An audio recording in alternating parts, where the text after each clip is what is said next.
ஆண்டவர் மோசேயை அழைத்தல்.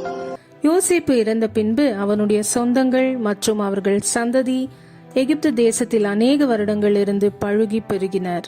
அவர்களே இஸ்ரேலர் என்று அழைக்கப்பட்டனர். சில நூற்றாண்டுகளுக்கு பிறகு யோசேப்பு எகிப்தில் செய்த நன்மையான செயல்களை எகிப்தியர்கள் மேலும் நினைப்பதாக இல்லை. மாறாக இஸ்ரேலர்களை பார்த்து எகிப்தியர்கள் பயந்தனர். ஏனெனில் இஸ்ரேலர் மிகவும் பழுகி பெருகினர்.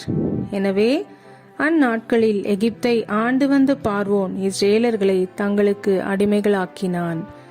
இஸ்ரேலர்களை எகிப்தியர்கள் மிகவும் வருத்தி அநேக கட்டிடங்களையும் நகரங்களையும் கட்டும்படி மிகவும் கடினமான வேலைகளை செய்ய வைத்ததினால் அவர்களுடைய வாழ்க்கை கொடியதாய் இருந்தது. ஆனால் ஆண்டவர் அவர்களை ஆசீர்வதித்ததினால் அவர்கள் மேலும் பழுகி பெருகினர்.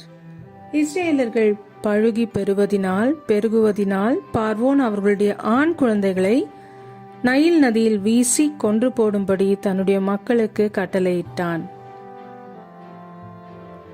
மோசேயின் பெற்றோர் தங்களுடைய ஆண் பிள்ளையை ஒளித்து வைக்க முடியாமல் யாரும் கொன்று போடாமல் பாதுகாக்க ஒரு மிதக்கும் கூடையில் அந்த குழந்தையை வைத்து நயல் நதியில் விட்டுவிட்டனர்.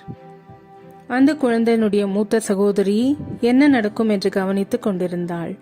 பார்வோனுடைய மகள் அந்த கூடையில் இருந்த குழந்தையை கண்டு அதை தன்னுடைய குழந்தையாக ஏற்று அந்த குழந்தையை கவனிக்கும்படி ஒரு இஸ்ரேல் பெண்மணியை அந்த குழந்தையின் தாய் என்று அறியாமல் பராமரிக்கும்படி செய்தாள். அந்த குழந்தை பால் மறந்தவுடன் பார்வோனின் மகளினிடத்தில் ஒப்புவித்தாள். இவளே அந்த குழந்தைக்கு மோசே என்று பெயரிட்டாள். மோசே வளர்ந்து பெரியவனான போது அடிமையாகிய இஸ்ரேலனை எகிப்தியன் ஒருவன் அடிப்பதைக் கண்டு அவனை காப்பாற்ற முயன்றான். மோசே எகிப்தியனை கொன்று புதைத்ததை ஒருவரும் பார்க்கவில்லை என்று நினைத்தான். ஆனால் அதை ஒரு எகிப்தியன் பார்த்தான். மோசேயின் செயலை பார்வோன் கேள்விப்பட்டு அவனை கொன்று போடும்படி நினைத்தான். ஆனால் மோசே எகிப்திலிருந்து மிதியேன் நாட்டிற்கு ஓடி போனான். பார்வோனின் சேவகர்களால் மோசேயை கண்டுபிடிக்க முடியவில்லை. எகிப்திலிருந்து வெகு தூரமான மிதியேன் நாட்டில் மோசே ஆடுகளை மேய்க்கிறவன் ஆனான். அங்கே ஒரு பெண்ணை திருமணம் செய்து அங்கே மோசேக்கு 2 ஆண் பிள்ளைகள் பிறந்தனர். மோசே தன் மாமனாரின் ஆடுகளை மேய்த்துக் கொண்டிருக்கும் சமயத்தில் எரிகிற தணலை பார்த்தான். அது எரிகையில் தணல் வெந்து போகாமல் இருந்தது.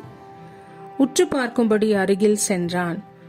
உன்னுடைய மிதியலகை கழற்று, நீ நிற்கிற இடம் புனிதமானது என்று ஆண்டவர் அவனோடு பேசினார்.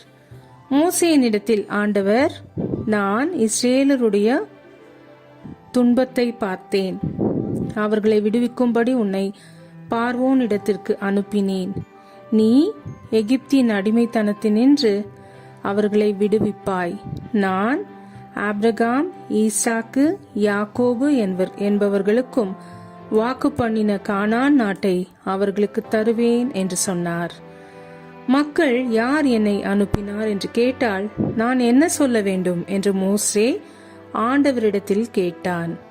அதற்கு ஆண்டவர், இருக்கிறவராக இருக்கிறேன் என்கிறவர் என்னை உங்களிடத்தில் அனுப்பினார் என்றும், நான் யெகோவா உங்கள் பிதாக்களாகிய ஆபிரகாம், ஈசாக், யாக்கோபு என்பவர்களின் ஆண்டவர், இதுவே தலைமுறைதோறும் சொல்லும்படி கூறினார்.